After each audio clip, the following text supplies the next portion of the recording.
One of the great problems of philosophy, some would say the greatest, is how is it possible that we know anything at all? This is the problem of epistemology, the theory of knowledge. Its modern incarnation started with René Descartes, who tried to break it down to the fundamentals, those things we really cannot doubt. And he ended up with this: the only thing I know cannot be an illusion is my own consciousness. Because of course, even if everything you see or think is an illusion, you have to admit that something seems to be happening, something's going on, right? Even if that something is just the illusion inside your mind. He phrased that as, I think, therefore I am. The only thing we can truly be certain of is the inside of our minds. There's nothing that proves to us that there's something outside our minds, that there's a real physical world. Think of it this way: if the outside world were just a dream, an illusion, or a simulation, that's quite fashionable these days, how would it be any different than now? Isn't the fact that you wouldn't be able to tell the difference the whole point?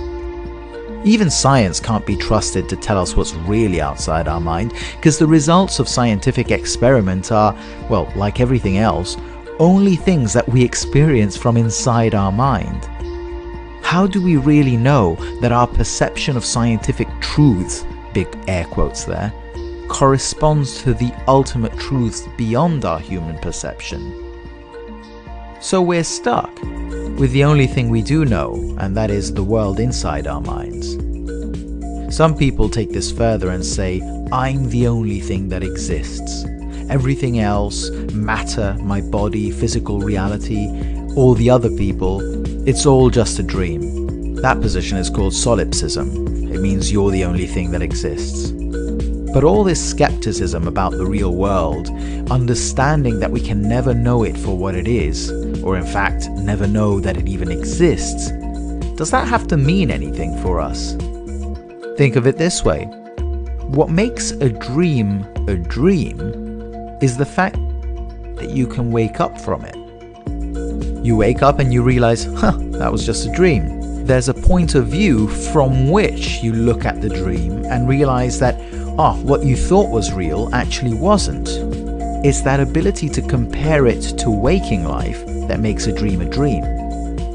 But is a dream we don't wake up from still a dream?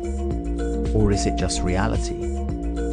If we can't know anything outside the mind, if there is no experience to compare this one to, then does that mean that what's in our mind is the only reality that matters?